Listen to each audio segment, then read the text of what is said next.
All control systems can be broken down into specific devices and loops that measure and control the operating system. The function of a control system can be analyzed by first identifying its associated components, which include process loops, control devices, and measured variables. By identifying the basic control devices and loops, the operation of the system as a whole can be understood. Process control is a method for maintaining an efficient, automatic procedure of operation that produces a specific end result. Most people work with the basics of process control throughout their daily lives. Certain information is needed to comprehend the devices used within a control system and describes its basic configuration. It is also important to understand the individual elements that are used together in process control to achieve the targeted objective. Objectives. Describe the purpose of a control system. Define automatic control. List process variables that can be measured in a control system. Describe common control signals. Define analog, binary, and digital signals. Identify an operator's control interfaces. Recite and define the 5 elements of a control system. Explain the operation of a transmitter. Discuss the relationship of a process control loop to the process system. Give an example of a transient response. Historical background. In the not-so-distant past, to fill a tank to a certain level, an operator would watch the rising liquid within the tank. After the desired level was achieved, the operator would manually halt the filling process. This was the first form of process control, which could be characterized as manual control. In today's world, the intent of such process control is often to perform the filling process automatically, without human intervention. To achieve this, the control system consists of instruments and devices that initiate, record, and regulate the filling process of the tank. In other words, the instruments and devices in the process system are used to measure and regulate what is happening throughout the process. For example, one set of instruments could be measuring the liquid level in the tank, the flow of liquid into the tank, and the temperature of the liquid within the tank. These would be categorized as the primary elements or sensing elements of the control system. A corresponding signal would then be generated and transmitted as an input to the controller. The controller, essentially a computer, would take the place of a human operator and make the decisions necessary to ensure an efficient and safe process. Output signals from the controller then would be sent to a separate set of instruments and devices, categorized as the final control elements. This set of devices exerts control over the many variables present within the process system. The measured variables, the controller, and the final control elements provide the necessary means to allow automatic control of a process. To gain an understanding of control systems and their intricacies, the technician first must understand the structure of the process control field, which can be defined by 3 topics undertaken by people in 3 roles. First, the design of the control system is a process usually undertaken by a control engineer. The engineer's goal is to design a system that can successfully control a process automatically. The engineer is concerned with the overall response of the system, which includes variables such as linear response times, nonlinear response times, expansion coefficients of the process, dynamic responses, software development, and specific element specifications. Second, a design technologist, sometimes the design engineer, undertakes the responsibility of the design of individual elements that make up the control system. This individual has a good understanding of the system components but may not fully grasp the inherent variables that are included in the control system engineer's responsibility. Third, a process control technician installs, maintains, and performs testing of the elements in a typical control loop. The technician must have a good working knowledge of the components of the control system. The technician is often the first to foresee a practical problem or the need for an enhancement to the system. In some areas, a person who performs this work is required to have a related 2-year associate degree, which provides extensive training in the technologic applications of instrumentation. When approaching the subject of control systems, how the installation and maintenance personnel of the control systems can contribute to the working process and the design of the control system is often not covered in detail. However, it is important for the technician to understand how the elements in a system work together to achieve the final result. In this context, a system generally refers to all control components, including process, measurements, controller, operator, and valves, along with any other additional equipment that may contribute to its operation. Defining control systems. Control systems are used to regulate a process, monitor a process, or indicate when a process has reached a desired result, i.e., a set point. Control is obtained through any manual or automatic device used to regulate a machine and keep it at normal operation. There are two types of control: manual control and automatic control. With either type of control, the goal is to regulate a process at a predetermined value or set point. Manual control. Manual control functions, such as an operator manually filling a tank with liquid, are performed by individuals. In other words, a decision is made by a person. In manual control, an individual gathers information from a sensor, makes a decision, and adjusts the variables of the system to the desired values.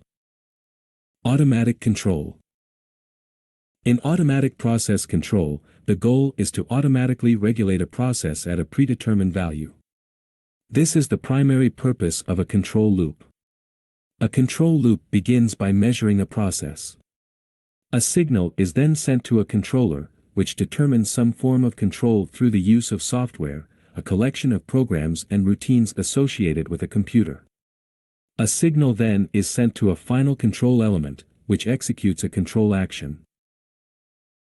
The object of automatic process control is to perform the filling process automatically, without help from a human operator. To provide automatic control, the process system is outfitted with instruments and devices to perform the controlling process. Depending on the control variables that are defined, some or all process variables, e.g., flow rate, level, and temperature, may be needed for the controller to make the required decisions to accurately fill a tank to a proper level and maintain this level. The decisions are normally made by an automatic controller, a device or combination of devices that measures the value of the variable, quantity, or condition and operates to correct or limit deviation of this measured value from a selected reference. The automatic controller thus regulates the process. The most common method used allows control to be executed by a microprocessor-based controller. Microprocessor-based control systems can execute a user-defined algorithm, a detailed set of instructions executed by the central processing unit, CPU, which is the portion of a computer that decodes the instructions, performs the computations, and keeps order in the execution of programs. These instructions initiate and control the various processes. The control system is the collection of components needed to perform the function of maintaining a safe and efficient process. It is defined as the controlling means, or the elements in a control system that contribute to the required corrective action, governed by the microprocessor. Depending on the system, the user may define various types of input and output, 1/0, to be monitored or controlled by the microprocessor. 1/0 devices are the field instruments. The device for the input or the incoming signal to a measuring instrument, control units, or system gathers process data. The device for the output or the signal provided by an instrument, for example, the signal that the controller delivers to the valve operator is the controller output transmits the data from the controller in the form of electrical signals. The final control elements receive these signal instructions from the controller to modify the process parameters. Defining process variables. A process is defined as any function or operation used in the treatment of a material. For example, the operation of adding heat, or thermal energy, to water is a process. Processes are taking place everywhere. Most technicians work with the basics of process and process control every day. Process variables include pressure and the following. Level and expression of pressure in terms of the height of a fluid. Flow rate, the actual speed or velocity of fluid movement. temperature an inferred measurement based on the kinetic energy of molecules within a substance. As kinetic energy increases, temperature also increases. Temperature is expressed in units of Fahrenheit, F, Celsius, C, Rankine, R, and Kelvin, K. Analytical measurement, the measurement performed via an analyzer that monitors a process for one or more chemical compositions or physical properties. As a mother drives a car, she is performing process control functions by controlling the speed of the car and its direction through steering. In a building, temperature and ventilation controls provide an adequate environment for comfort with minimal interaction from the workers. Process control is the method by which a particular process is regulated. People perform process control when they vary the gas flow into an automobile engine and adjust a thermostat for environmental comfort. The concept of process control can be better understood by examining the components that enable someone to control a working process. Control signals. An operating system depends on the accurate sensing, signaling, and transmission of data. These functions are performed by field devices. A common thread ties together all automatically controlled working processes from initiation to final control.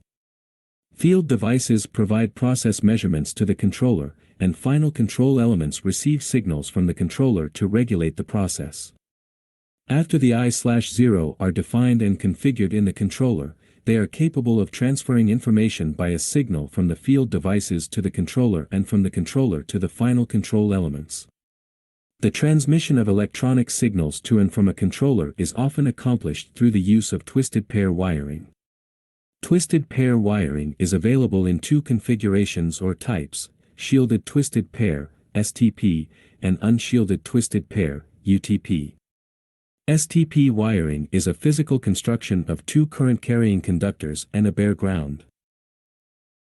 The wires are twisted around each other to negate capacitive and inductive effects on the current flowing in the conductors. The twisted pair is surrounded by a shield to further insulate and isolate the conductors. The sole difference between STP and UTP is the presence, or lack of, the shield. The use of either STP or UTP cable is dictated by job specifications. The wiring path creates a signal loop that allows the transfer of information from measuring devices to a controller to the final control element. After a controller performs its I/0 processing, the transfer of information between the controller and the display used by operations to control the process may be executed internally or transmitted by means of a dedicated highway interface. Communication lines are often redundant, i.e., there is more than one, to allow the repair and maintenance of one line and to provide a path for checking the information as it is received by the controller. Depending on the level of control, software is used for diagnostic capabilities to ensure the process is performing as smoothly as the controller is directing. The most important component of information gathered by the controller is the information received from field instruments that determine the appropriate response for the working process. This information is gathered by field measuring devices that should accurately portray the working process and is transmitted to the controller as a signal. The signals can be in several forms, such as a current in milliamperes direct current, DC, a voltage in volts DC, or a pressure in pounds per square inch and, more recently, through the use of wireless technology. Field technicians should understand the working concepts of a system to know how their devices can interface with and change the operating algorithm of a controlled process. Control systems can contain a variety of devices and controllers that are used to control processes. Installation, troubleshooting, maintenance, and documentation related to these devices are the responsibility of the field technician. So is calibration, the process of adjusting an instrument or compiling a deviation chart so that the instrument output can be correlated to a known standard input value. For field technicians to properly calibrate, troubleshoot, and loop check various systems, they must have a working knowledge of the control systems used in various processes. Each field device used to transmit a variable to the controller must be accurate, underlining the importance of understanding the steps required for installation and calibration of measurement devices. Inputs and outputs, 1/0, must be connected to the controller by field wiring. The field wiring provides the path for the signal to the controller, but the termination point on the controller for each input or output must be located on the proper 1/0 card. Each signal type must land to the 1/0 card that is designated for that specific signal type. A programmable logic controller, PLC, is a controller, usually with multiple inputs and outputs, that contains an alterable program. All PLCs have a chassis, power supply, slot, and point assignment to configure 1/0, and the termination point must be correctly assigned and terminated to ensure the proper input can be read when it is needed. Consider a single chassis, 3-slot PLC controller. Each slot is configured to perform a different function: digital input, analog input, and digital output. The proper interpretation of documentation ensures that the correct type of input is terminated in its correct location.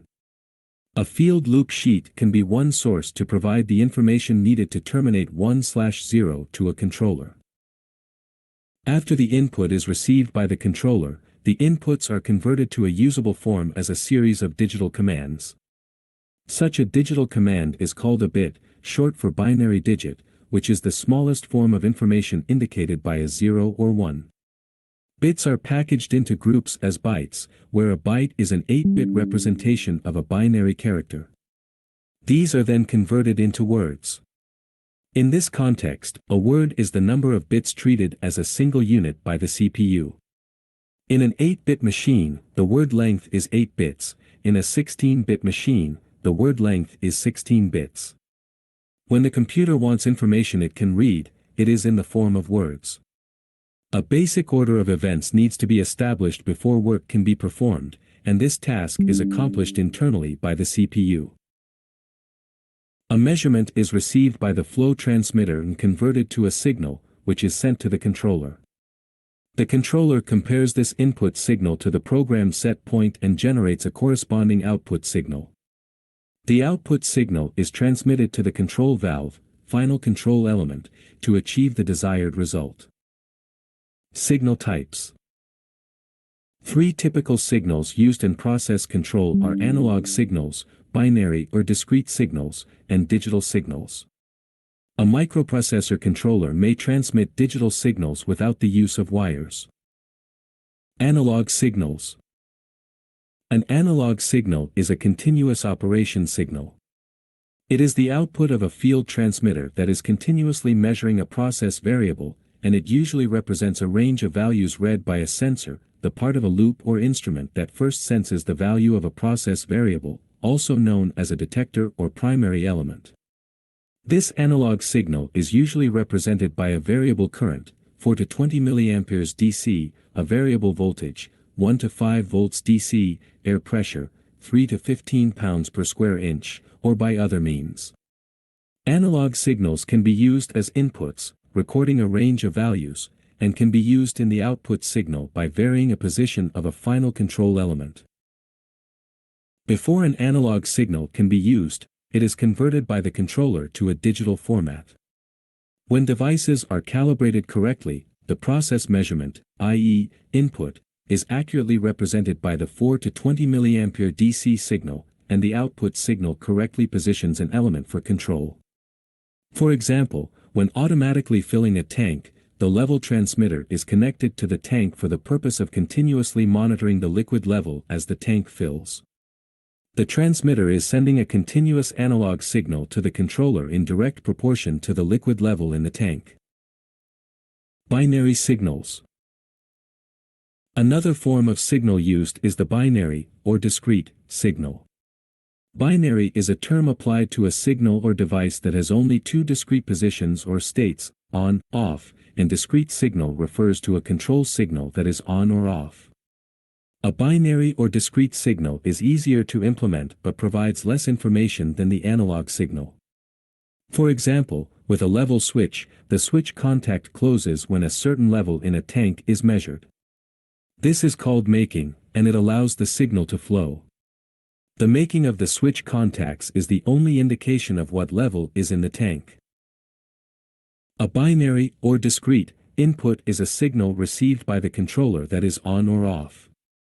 A controller determines whether a tank fills. The transmitter is sending a continuous analog signal to the controller in direct proportion to the liquid level in the tank. A binary, or discrete, input is a signal received by the controller that is on or off. A controller determines whether an input signal is received by reading the voltage across the terminals for the discrete input point. If voltage is present, the signal is determined to be on, or high, and it is determined to be off, or low, if the voltage is absent. Such a discrete signal can be used to turn on or off a pump or other on/off devices to initiate control. An example of discrete control is the application of a sump pump with high and low switches that turn a pump on or off, depending on the level in the sump. Digital signals. The third type of signal that can be employed by a microprocessor controller is the digital signal. Digital signal is a term applied to a signal that uses binary digits to represent continuous values or discrete states. The digital signal can represent a range of values, or it can be a simple on/off reading. The digital signal is a packet of information that contains the process variable information as a series of discrete bits. This series of bits is transmitted to the controller using one of many standardized formats, such as RS-232, RS-422, RS-485, USB, or 1553B. Wireless signals. Advances in technology have allowed the ability of wireless signal transmission. Wireless communication provides the ability for the transfer of digital information between points that are not physically connected to each other by electrical conductors.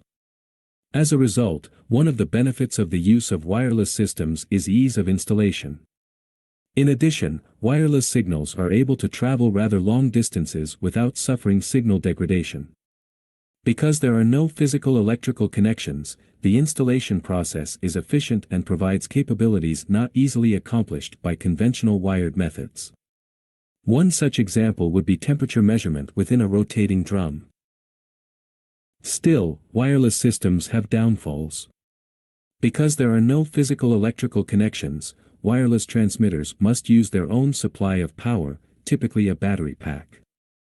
Once the onboard batteries have been depleted, there is a loss of power to the transmitter, which means a loss of signal transmission as well. Units, measurements, standards, signals, conversions, and tables. The array of equipment used for industrial process control uses many forms of signals. A summary of these signals would include the following. Electrical, a voltage, current, or electronic signal. Common signal types are 1 to 5 volts DC and 4 to 20 milliamperes DC. Mechanical, characterized by force or movement, as in an actuator imposing a force on a control valve assembly to initiate a change in position. Pneumatic and hydraulic, characterized by pressure and flow. A common signal type is 3 to 15 pounds per square inch. Optical, high-speed digital signal transmission via fiber optics. Radio or wireless, transmission via radio frequency, RF.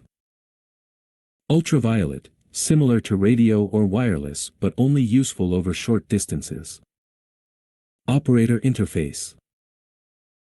Although the overall intent of an automatic process control system is to operate independently and without human interaction, plant operations personnel must retain the ability to interact with and monitor the process system. This is accomplished through the use of various methods including graphic user interfaces, local and remote control and monitoring stations, and control devices. Graphic user interface. After field inputs have transferred information to the controller, operation control monitors allow visualization of the process. In industrial applications, operators use displays on control stations to gather information that allows them to see the process. These displays may be referred to by several names, including Graphic User Interface, GUI, and Human Machine Interface, HMI. A process can include many variables that may have the option of being monitored or used for control. Automatic control systems are operable arrangements of one or more automatic controllers along with their associated equipment connected in closed loops with one or more processes. With automatic control systems, the I/0 can be viewed at various locations on displays by means of communications highways that allow an operator to view multiple processes. Monitoring is the observation of process variables for informational purposes only. Several locations may have displays for monitoring I/0, or only one or two locations may be available for control functions. An entire process facility often can be viewed from a single machine with multiple views. Control devices. The components monitored at a video screen are devices used to measure functions or devices that respond to control commands given by the controller. If a video display recorded the revolutions per minute of rotating machinery in a controlled process, the signal received by the controller would have been sent by a measuring device monitoring the rotating machinery. The device used to count the number of revolutions of the rotating machine is the monitoring device. If the rotating speed of the machinery needed to increase, a signal would be sent to a device that controls the rotation speed. The device that controls the rotation speed is the final control element. These are simplified examples of field devices, or instruments, used in a process control system. For all processes, the signals used to record, monitor, and control the process are generated by devices that provide an interface with a controller in the working process. This is another reason field technicians must understand how their devices reflect a working process. Ladder logic is one application of control software that may be used to provide control of a process or multiple processes. The block diagram shows a form of open-loop control. The process has a program set point in the controller and a variable is applied to the process, but the effects of the added variable are not sampled. Shared control. As a necessity, a controller and its associated display sometimes perform the control functions for several processes. This is a controller containing pre-programmed algorithms that are usually accessible, configurable, and assignable, which permits a number of process variables to be controlled by a single device, and it is called a shared controller. It contains a user-defined algorithm that is changeable to permit flexibility for the user. The controller's algorithm is roughly a listing of instructions to be executed by the controller, and it often contains diagnostic features to verify information gathered by the system. A process must be monitored continuously for accurate automatic control. The algorithm contained in the controller determines the frequency at which the various I/0 processes are scanned. The scan of a program, or algorithm, is the repetitive reading of the I/0 field to execute instructions contained in the program. Flow rates, levels, temperatures, pressures, and other characteristics are read by a controller, and there may be several hundred variables for each system.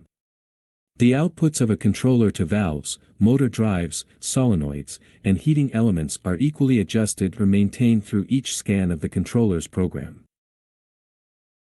Reading of the process variables, output signal adjustments, diagnostic variables, and system informational statistics can be executed as quickly as a few milliseconds, and the resulting control actions are then taken. One reading and the resulting execution of the instructions entered into the controller are together called a scan. Since the scan time of a program can be fast and control actions are taken from the readings obtained from the scan, it is important to have an accurate sensing and signaling device sending information to a controller. Components of loop. A loop is a combination of two or more instruments or control functions arranged so that signals pass from one to another for the purpose of measurement, control, or both of a process variable. A simple representation of a control loop is shown by connecting a controller to a final control element. This creates an open control loop configuration. To provide automatic control, a process is equipped with sensing elements, signaling devices, automatic controllers, transducers, and final control elements. A transducer is a device that converts information of one physical form to another physical type in its output, e.g., a thermocouple converts temperature to voltage. The sensing element provides a method to measure the process. When information is gathered by a sensing element, a difference is found between the value of the set point and the value of the controlled variable. This difference is the deviation, defined as a departure from a desired value. To eliminate the deviation that exists between the controlled variable and the set point, action must be taken. This action involves a change or adjustment to the manipulated variable, which causes a change in the controlled variable and thus a return to the set point.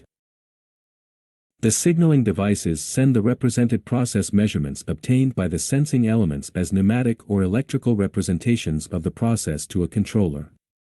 The sensing elements and the corresponding signaling devices can be thought of as the eyes and ears of the process.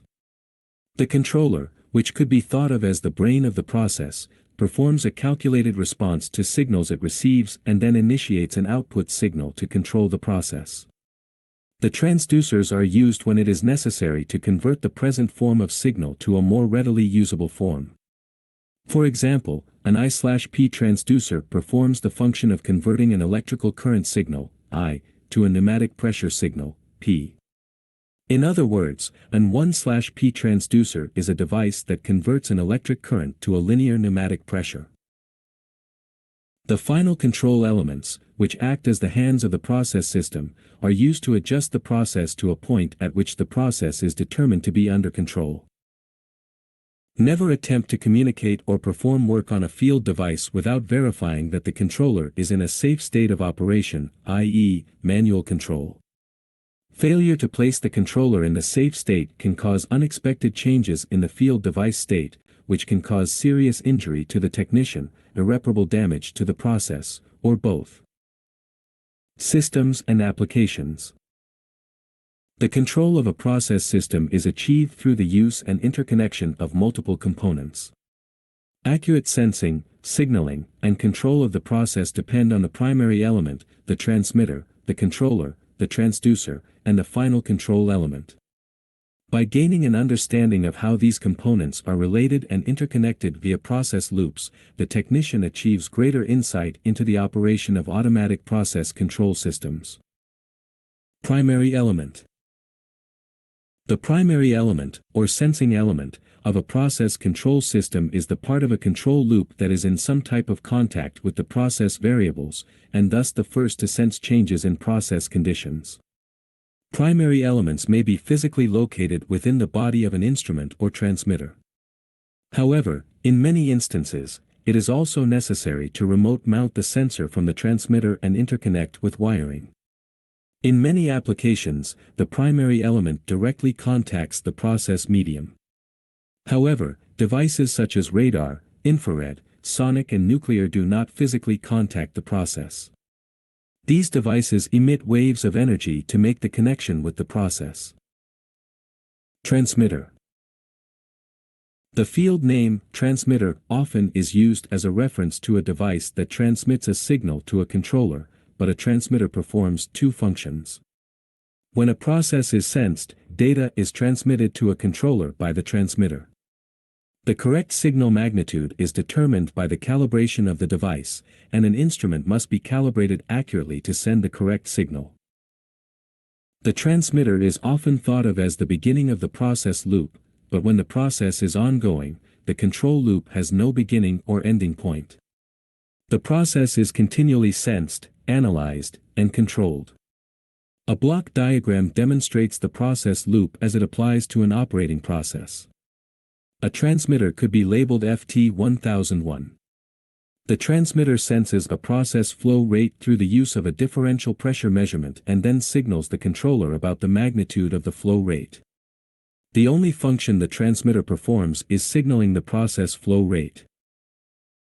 Controller and transducer. The controller receives the signals from the transmitter. The controller performs predetermined instructions that are entered by the control system engineer. The software instructions are created and written in a manner that allows the controller to calculate and then respond to the signals provided by the transmitter. The controller is continually updating signals by adjusting its outputs to the transducers or final control elements. The controller does not measure the process. The controller can perform its calculations only on data that it gets from the sensing and signaling devices. It is therefore easy to conclude that the transmitter performs the critical function of delivering to the controller the information needed to establish control of the system. The controller tries to establish a form of stable control of the process. The controller is continually comparing the signal received from the transmitter with the set point. This comparison is the result of the instructions written in the controller. The result of the calculations made is then used to determine an output signal that will position a final control element. The goal of the controller is to regulate the process to some value in a steady state, a situation in which process conditions have stabilized, or an unvarying condition in a physical process. Achieving a steady state of process control implies that the process is controlled exactly to the point desired, the set point. The set point and process should be within some steady-state error limits. This error is usually expressed in units of the controlled variable, e.g., flow in gallons per minute. The steady-state error is a result of the flow measurement, signaling, and controlling devices and includes the physical properties of the process, such as capacity, resistance, and response time linearity. The result is that the errors present in a controlled process may be the result of the process control system. The errors in the process loop can be the result of the individual components. The process should be under control to the point that a process interruption or upset does not interfere with the automatic response of the system. When a sudden upset occurs that causes a variation in the process and set point beyond the normal steady-state error, the control system reacts by bringing the process back to the set point as instructed.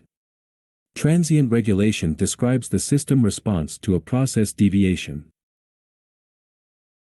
Transient response is another form of control system action, and it can be described as a process variable that depends on another process control variable and its associated control loop. A level loop is an entirely different loop. Studying the process and instrumentation drawings, PNID, reveals that the level loop is controlling the liquid level in the storage tank supplied with a liquid through the use of flow loop 1001. Suppose that a flow deviation occurs, causing a change of flow rate or even no flow, defined as the travel of liquids or gases in response to a force, gravity or pressure. The level loop must respond to the process deviation that will be sensed by the level transmitter LT1001. The time required for a deviated process variable to return to within steady-state error limits is known as transient response. The transducer is a device that converts signals from one form to another. A common type is the I/P transducer. Transducers provide a method for changing the usable form of signal for one element in the control loop to another form for a different element in the same loop. Transducers are also susceptible to errors but must be accurate within the tolerances specified. Fortunately, it is easy to calibrate a device of this nature by attaching a gauge to the outlet pressure of the device and adjusting the transducer output as needed to provide the working range of the device. For example, the current can be simulated at 4 to 20 mA DC, and the outlet pressure should correspond to 3 to 15 pounds per square inch. Interpreting these data implies that at 4 mA DC, the outlet pressure should be 3 pounds per square inch and that a 20 mA DC signal should correspond to an outlet pressure of 15 pounds per square inch. Different processes have different error tolerances, and those tolerances can be compared to actual readings of an I/P transducer under process operation. Final control element. The final control element is often the control valve that regulates the process. Regulated processes must throttle the process between the minimum and the maximum values obtainable by the system. The control valve responds to a varying controller signal to position itself according to the value prescribed by the controller. A final control element may be a simple on or off command, i.e., a fully open or a fully closed position, or other binary function. Final control operation may require steps to convert the controller's signal to a proportional valve, or other actuator, position. Several steps and variables can be observed and calculated between the functions of the controller's signal and the final control position. Signal conversion is the first step of the final control valve positioning. The transducer receives a signal from a controller, usually a 4 to 20 mA DC signal. The transducer must then convert the signal to an equivalent pounds per square inch pressure. The actuator also acts as a form of transducer, but it is a conversion of one signal type to another signal type. It is a conversion of a signal, usually in pounds per square inch, to mechanical force used to produce torque for valve positioning. The actuator may have many applications for control systems, but the most prevalent is the control valve. The control valve is the only element of the process loop that can perform a direct action on the process. The control valve must not prohibit the process from achieving maximum values, nor can it allow the process to force the valve position to change. Most engineers design the process to be controlled by starting with the control valve and assemble the related components as they are required. The petrochemical industries have many applications that require control of fluid processes, e.g., gases, liquids, and vapors.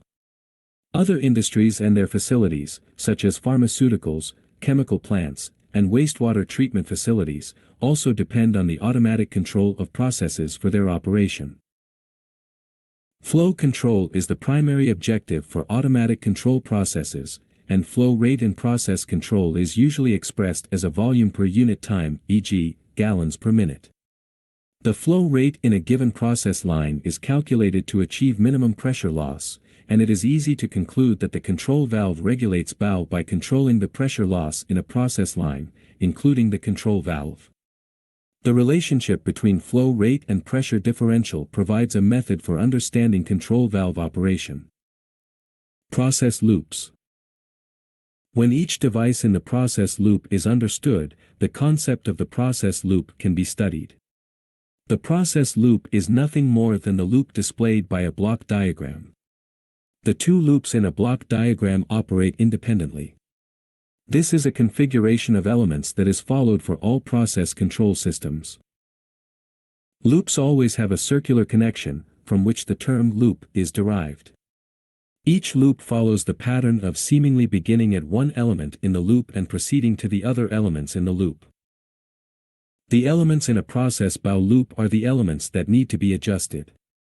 The transmitter FT1001, the controller, the converter, and the control valve are all included in the loop.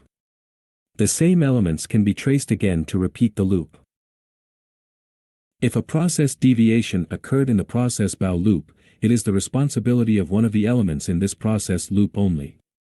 In other words, the error present is not the result of one of the level loop devices. There are exceptions to this rule. The controller is a device common to both loops. It is possible that the controller can be the cause of a process deviation or improper control response, but this is uncommon. The probable cause of a process upset is one of the devices in the bow loop. Likewise, a probable cause of a level loop deviation is one of the elements in the level loop. In cases of the level loop, the technician must understand how the process loops interact with each other. The P and ID indicate that the level loop depends on the flow loop for supplying the process variable, e.g., liquid. If the response of the level loop is not as specified, the technician must be able to interpret the data to determine the cause of the deviation. How well a process is performing is often a question posed by all three control system personnel, engineer, designer, and technician. Examining two areas can help them determine the answer. First, compare the process under stable conditions and determine the steady-state error. This error should be within the tolerances specified by the engineer in charge of the design. This is one loop that is being evaluated, but this loop probably affects other loops and other processes downstream and upstream from the evaluated loop. Small errors here may not seem significant, but when they are added to others in process action, they may cause an end product that does not meet specifications. Second, evaluate the response of the loop in question when set point changes or other process upsets occur. Usually, many criteria determine whether the loop transients, regulated and response, provide the correct method and time to bring the loop under control as efficiently as possible. Loop tuning is the term used to describe the action needed to accomplish this goal. The controller responds to these variations in the process in a predetermined manner, and the transmitters provide the method for the controller to sense the process. All workers in the instrumentation and controls field must understand how devices interact and work as a system of control. It is equally important to understand how each device performs its specified function to contribute to the proper working order of the loop. Instrumentation is the method by which a process variable is obtained in a usable form to position a final control element and thus control a process with minimum deviation. Analog, discrete, and digital signals are used in process control, and various control devices are employed to monitor systems. Identification of field devices is critical to the installation and maintenance requirements associated with Field 1/0. Automatic process control equipment consists of sensors, signaling devices, automatic controllers, transducers, and final control elements. Sensors detect characteristics of the process media, such as flow rate. Signaling devices convert the process characteristics to a form that can be acted on by the controller. The controller reads electrical signals from signaling devices and performs logical operations based on those signals and on pre-programmed instructions. The controller then sends electrical signals directly to final control elements or transducers to control the process. The transducer, when required, changes electrical instructions received from the controller to a form of energy required to operate the final control element. The final control element converts the signal received directly from the controller or from a transducer into an action. A process system may require many separate control loops. Some of these control loops may be interdependent, whereas others are independent of one another. By understanding the control system, technicians may begin to apply their knowledge to device checking, loop tuning, and adjusting controller operation parameters to achieve a stable, controlled, efficient process system.